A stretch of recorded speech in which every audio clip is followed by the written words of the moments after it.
여러분, 삶에서 어려움에 부딪혔을 때 그 고난 속에서 포기하고 싶은 순간이 있었나요? 혹은 한가로운 시간을 무의미하게 흘려보내고 계시진 않나요? 오늘은 이전에 다뤘던 책은담에 나를 거슬리게 하는 모든 것은 나를 닦는 숫돌이다 라는 말처럼 책은담에 담긴 지혜로운 조언들을 더 깊이 탐색해 보려 합니다. 책은담은 동양의 탈무드라 불리우는 책으로 우리에게 많은 교훈과 영감을 제공합니다. 책은담의 책은이란 나무 잎사귀나 뿌리처럼 변변치 않은 음식을 말하며 유교, 도교, 불교의 사상을 융합하여 교훈을 주는 가르침으로 꾸며져 있습니다. 지금부터 책은담의 시대를 초월한 지혜에 귀 기울여 보세요. 이 영상이 마음에 드신다면 구독과 좋아요 버튼을 눌러서 힘이 되어 주세요. 여러분의 한 번의 클릭이 더 많은 영감을 전달하는 데 큰 힘이 됩니다. 가장 큰 근심은 마음의 근심이다. 사람들은 명성과 높은 지위만을 즐거움인 줄 알지만 이름 없고 지위 없는 즐거움이 더 참된 즐거움인 줄 모른다. 사람들은 굶주리고 추운 것만이 근심인 줄 알지만 굶주리지 않고 춥지 않은 근심이 더 큰 근심인 줄은 모른다. 노력 없이는 아무것도 이룰 수 없다. 수레를 뒤엎는 사나운 말도 길들이면 부릴 수가 있고 다루기 힘든 쇳덩이도 잘 다루면 좋은 기물이 된다. 사람이 하는 일 없이 놀기만 하고 노력이 없으면 평생 아무것도 이룰 수가 없다. 백사가 말하기를 사람으로 병 많음이 부끄러울 것 없지만 평생토록 마음에 병 없는 것이 근심이라 했다. 참으로 옳은 말이다. 마음이 밝으면 어둠 속에도 빛을 본다. 마음의 바탕이 밝으면 어두운 방에서도 푸른 하늘이 있고 생각이 어두우면 환한 햇빛 속에서도 도깨비를 보게 된다. 한때 공궁에도 자포자기하지 마라. 가난한 집도 깨끗이 청소하고 가난한 집 여자라도 단정하게 빗질을 하면 그 모습이 비록 화려히 아름답지는 못하여도 그 기품은 저절로 풍겨난다. 사람이 한때 공궁하고 영락하였다 하여 어찌 스스로를 버리며 게을리하랴. 한가한 때의 시간을 헛되이 마라. 한가한 때에 헛된 시간을 보내지 않으면 바쁜 때에 쓸모가 있고 조용한 때에 마음을 놓아버리지 않으면 활동할 때에 쓸모가 있으며 어두움 속에서 속이고 숨기는 일이 없으면 밝은 곳에서 그 보람을 누릴 수 있다. 난세에는 원만히 살아가야 한다.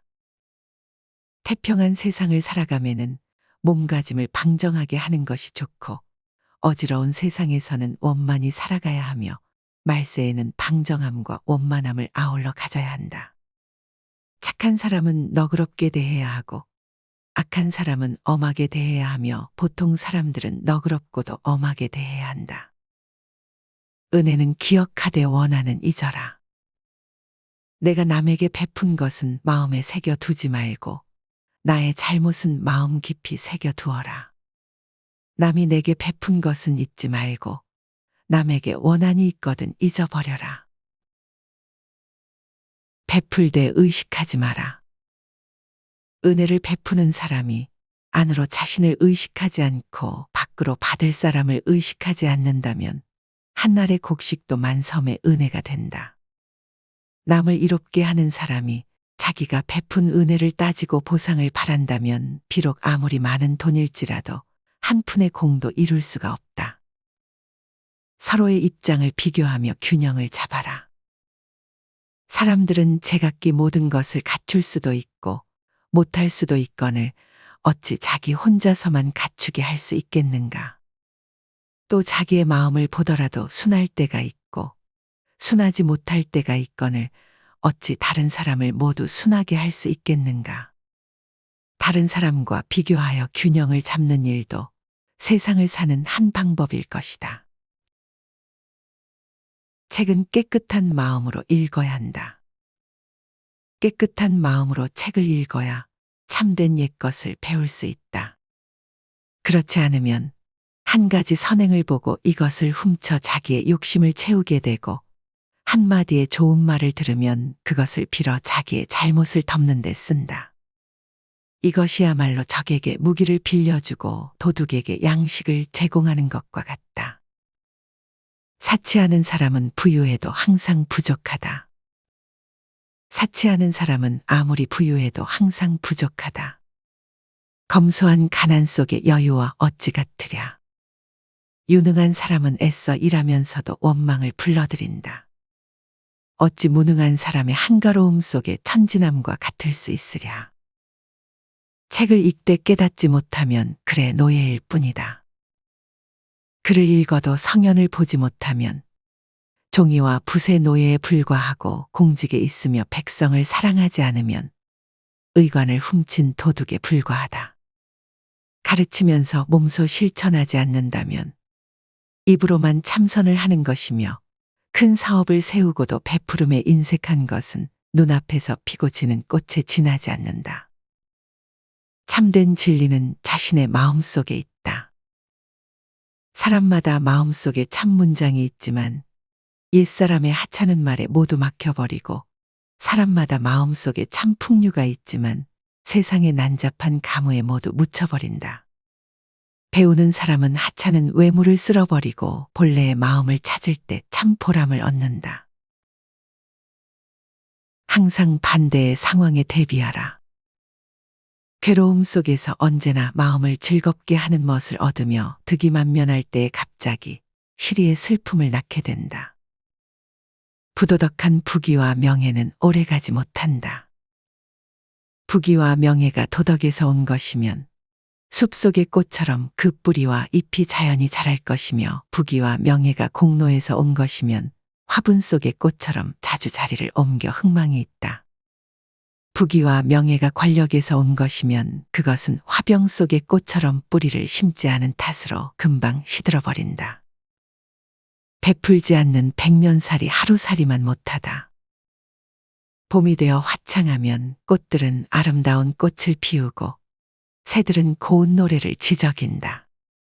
사람이 세상의 두각을 나타내어 부유하게 살더라도 좋은 말과 좋은 일하기를 생각하지 않으면 100년을 살아도 하루도 살지 않음과 같다.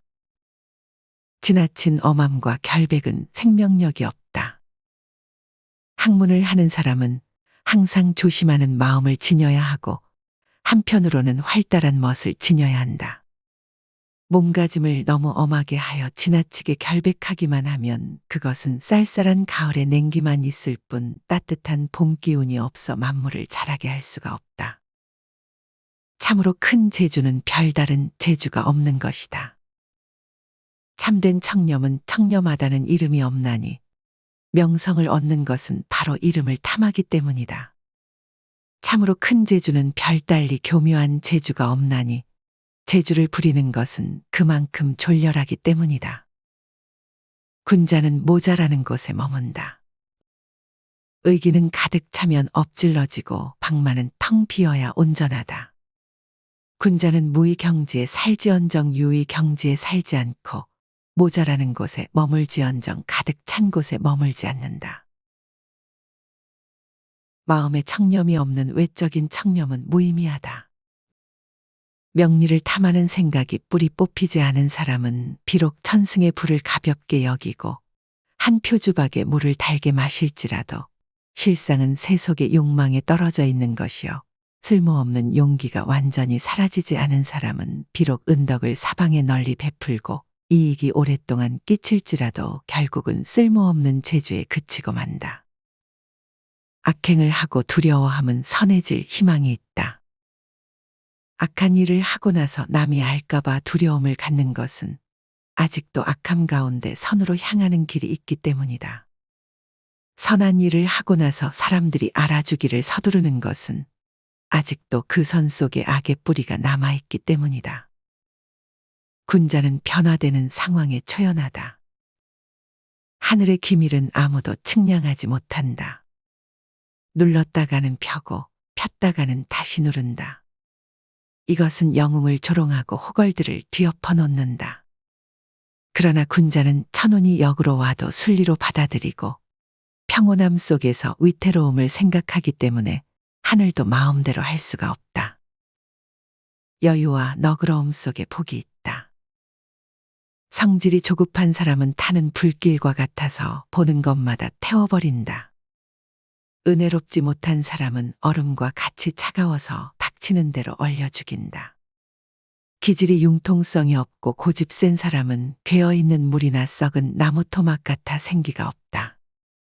이런 사람들은 공업을 세우기가 어려울 뿐만 아니라 그 복을 누림 또한 길지 못하다. 행복은 억지로 구할 수 없는 것이다. 행복은 억지로 구할 수가 없는 것이니 스스로 즐거운 마음을 길러서 행복을 부르는 바탕으로 삼아야 한다. 불행은 마음대로 피할 수가 없는 것이니 남을 해치려는 마음을 없이 하여 불행을 멀리하는 방법으로 삼아야 한다. 군자는 떠들지도 나서지도 않는다. 10마디 말 중에 9마디가 맞아도 반드시 신기하다 칭찬하지 않지만 단 한마디라도 맞지 않으면 비난의 목소리가 사방에 가득 찬다. 10가지 계획 중에서 9가지가 이루어져도 공을 돌리려 하지 않으면서 한 가지만 실패해도 비난하는 목소리가 사방에 가득 찬다. 군자가 차라리 침묵할지언정 떠들지 않으며 모르는 척할지언정 아는 체하지 않는 것은 그 때문이다. 마음이 따뜻해야 복도 두텁고 오래간다. 천지의 기운이 따뜻하면 만물은 자라나고 차가우면 시들어 죽는다. 그러므로 성질이 지나치게 맑고 차가운 사람은 받아서 누릴 복도 박하다. 오직 화기 있고 마음이 따뜻한 사람이라야 받아서 누릴 수 있는 복 또한 두텁고 오래간다. 욕망의 길은 좁아 빠져나오기 어렵다. 하늘의 도리를 따르는 길은 너무나 넓고 커서 거기에 조금만 마음을 두면 가슴속이 문득 넓어지고 밝아진다. 욕망의 길은 한없이 좁아 거기에 조금이라도 발을 들여놓으면 눈앞엔 모두 가시덤불과 진흙탕뿐이다. 고난 뒤에 얻은 행복이 참 행복이다. 괴로움과 즐거움을 고루 겪고 그렇게 얻은 행복이 오래가고 의문과 믿음을 고루 겪고 거기서 얻은 지식이 참 지식이다. 마음이 충만하면 무력이 생기지 않는다. 마음을 항상 비워두지 않으면 안 된다. 마음을 비워두어야 정의와 진리가 그곳에 와서 산다. 마음은 항상 채워두지 않으면 안 된다. 마음이 충만해 있으면 무력이란 들어올 수가 없다. 맑은 물에는 고기가 살지 못한다. 더러운 땅에서는 초목이 무성하지만 물이 너무 맑으면 항상 고기가 없는 법이다. 그러므로 군자는 때 묻고 더러움도 용납할 도량을 가져야 한다. 깨끗함만 좋아하고 홀로 행하려는 절조는 지니지 말아야 한다. 욕심이 없으면 한 세상 초월할 수 있다. 사람이 오직 사사로운 이익에만 빠져들다 보면 강직한 기질도 마모되어 유약해지고 지혜가 막혀 어두워질 뿐만 아니라 인자한 마음마저 혹독해지고 또 결백한 뜻도 더러워져 인간의 본성을 깨뜨리게 된다. 옛사람이 탐욕하지 않음을 귀하게 여긴 까닭은 그것으로 일세를 초월할 수 있기 때문이다. 정욕은 내면의 도둑이다. 귀로 듣고 눈으로 보는 것은 바깥 도둑이지만 정욕의 의식은 내면의 도둑이다. 주인 되는 마음이 맑게 깨어서 방 안에 의젓이 앉아 있으면 도둑들도 하인이 되어 한 집안 식구가 된다. 뉘우침은 예방함만 못하다. 아직 이루지 못한 공을 도모하는 것은 이미 이루어 놓은 공을 잘 보전함만 갖지 못하고 지나간 과실을 뉘우치는 것은 앞으로 다가올 잘못을 막음만 못하다. 기상은 높되 소홀해서는 안 된다. 사람의 기상은 높을수록 좋지만 소홀해서는 안 되고 마음은 빈틈이 없어야 하지만 자질구레해서는 안 된다. 취미는 깨끗한 것이 좋지만 지나쳐서는 안 되고 지조는 엄정하게 지켜야 하지만 과격해서는 안 된다. 책은담에 대한 오늘의 이야기는 여러분에게 어떤 인상을 남겼나요? 이를 댓글로 나누고 다른 분들과 생각을 공유하는 것은 어떠신가요?